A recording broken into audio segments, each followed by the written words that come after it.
So yun mula sa pangdalawang customer natin. Papalo kita. Ay, salamat. Tama niya hita, tapos may tama niya sa liig. Tapos shoutout nga pala kay Maribar ng Sursugon.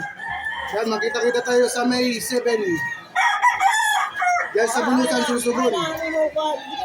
Sa birthday ni Charles Corpil all the time. Yan, maraming humingi ng ating sticker. Yeah, bossing mo.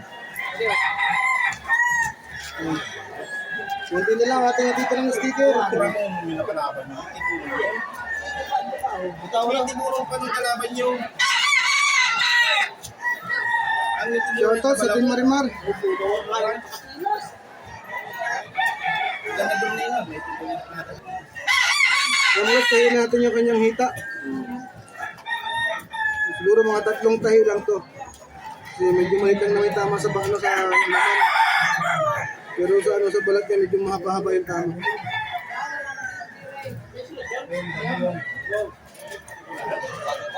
Shoutout na pala kay Karon the Vlog.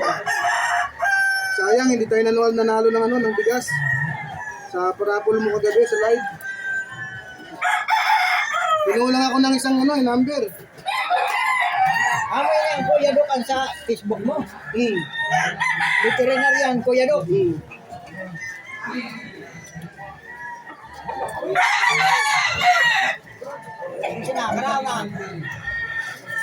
May 3 yung sagot ko, yung tamang sagot pala may 2. 2026 2025. So Ross, tapos na natin gamutin yung kanya mga tama. Pero meron pa siyang tama ito sa kita, liig. Ano pa natin, baka may tama itong iba. Yun, lubot.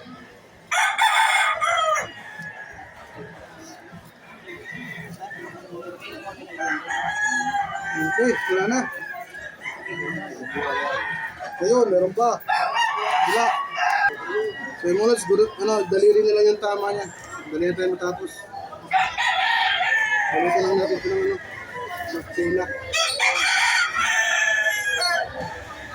Kasi kung gasa, mahal. Tapos hindi naman nakabili basta-basta ng gasa.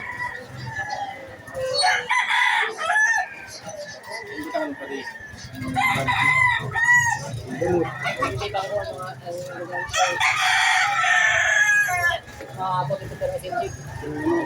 Tape.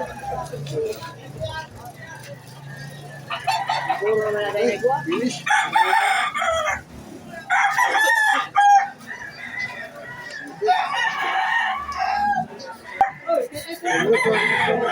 Customer, binabayi. Sama niya, hita, tagiliran, tapos butke. Ipapakita ko sa inyo mamaya kung paano ko magtahi sa butke. Kung paano natin style sa pagkitahi ng butke.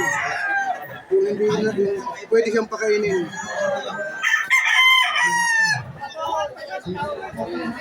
Ipapakita ko sa inyo mamaya mga lagsa. Tapos tayo natin yung kanyang gulat. Hindi tayo magtahi. Ibagan. Sabi niya, mapalayo, magiging naman na mapalayo. Ay, subukan na ubos bagang palayo ko. Ano ba kasi nga yan, pati babae na doon. Wala ba kasi ako nagbilin, ay ang mga manok na palayo, palayo ko. Kaya naman natin mangulit sa kanyang Gucci. Dito sa pato. Yun mo, sa pagkakahin nga pala ng Gucci, dapat pala tinatanggal yung laman. Kasi pag may tirang laman, hindi na yung natutunaw. Pag hindi natutunaw, may tendency na mamatay yung manok mo. Kasi hindi natunawan. Tapos dapat malinis na malinis yung kanyang Gucci. Walang tirang patuka.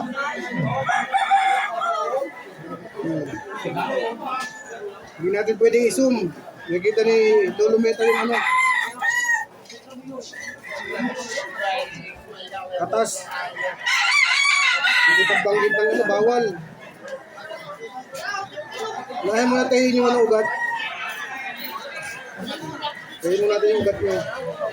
Okay.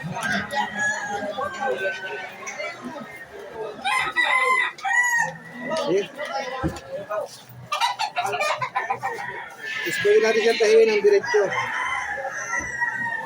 Ayan, tahing Levi's.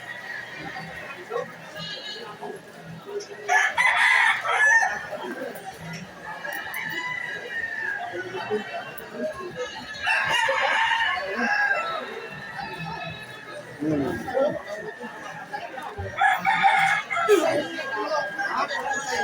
Dapat putol-putol yung kahit, hindi yung sama-sama. Umilit yung butsi.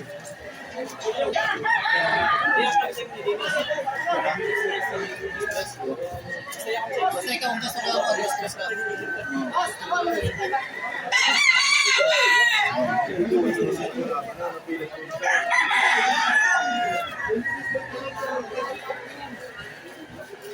So yung mga tapos natin tanggalin yung tahiin yung kanyang butsi. Tignan muna natin kung may bara o kung may singaw pa. Okay, may singaw. Ayan mga tapos natin tahiin yung ating pasyente na binabahin. Ang tama niya, oh. Pagiliran, hita, sa ito, butsi. Hanggang natin ang tape. Okay, finish. Next. Next naman tayo, next. Kaya mga ito yung ating pang 5 customer. Dito ang tama. Pang 5 customer pero puno pa yung ating mga box. Shoutout sa ating mga customer.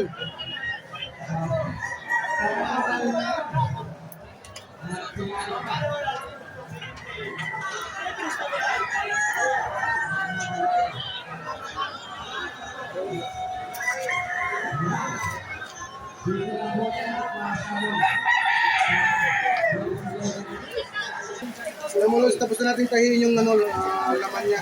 Bigyan natin siya ng amoxicillin powder. Nabibili nga pala ito, isang pack na ganyang kalaki. Oh. Nakalagay amoxicillin powder for chicken and basta kung ano na nahay pa nakabutang dip nakalagay dito. 80 pesos isang pack. Amoxicillin pang hayop, hindi pang tao. Okay mods, tapos na natin tahiin yung kanyang hita. Parang hita lang naman yung tama niya, wala namang iba. Pero hanapan pa rin natin ang tama.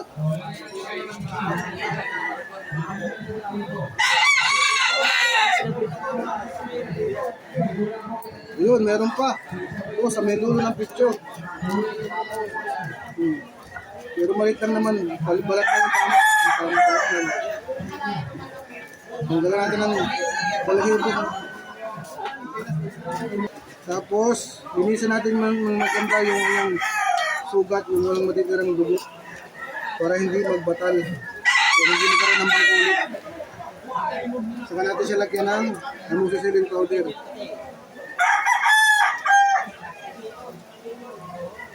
Pagkatapos, tahiin natin siya. Wala namang kinamahugat, kaya hindi ka na natin tatahin yung kanyang laman. Tapos susunod natin yung kanyang balat.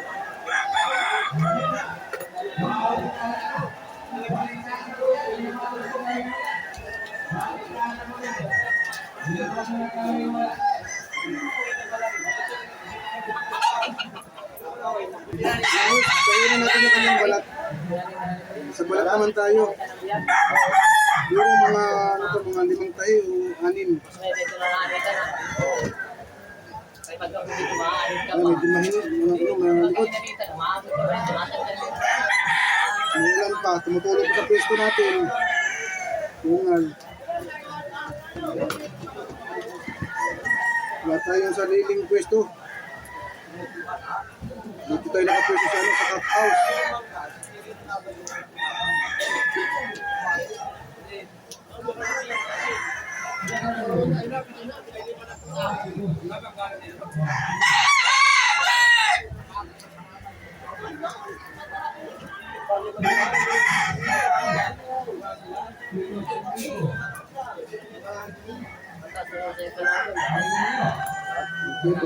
Pang-apat na tayo na sa balat. Pang-lima. Parang gumalaw.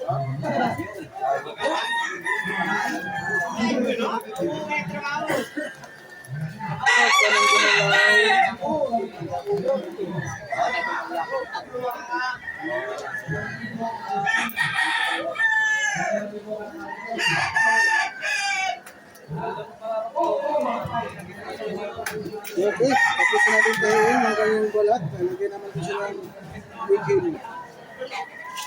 Tapos natin natin siya ng tama. Baka meron pang nakatago. Marami nga ng tama ng manok. Pag natabunan ng balot ng balahibo, hindi tumutugo. Kaya pagkanapan natin ng maigi.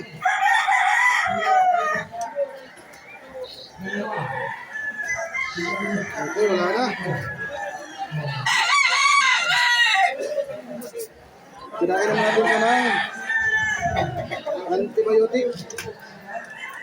Ay, madali ala. Yan, antibiotic. Turukan natin siya ng antibiotic. Kwento lang. Kasi nasa sobra isang kilo lang naman itong manok.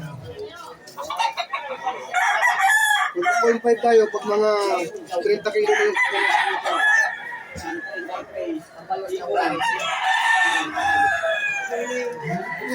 Kwento lang. Okay.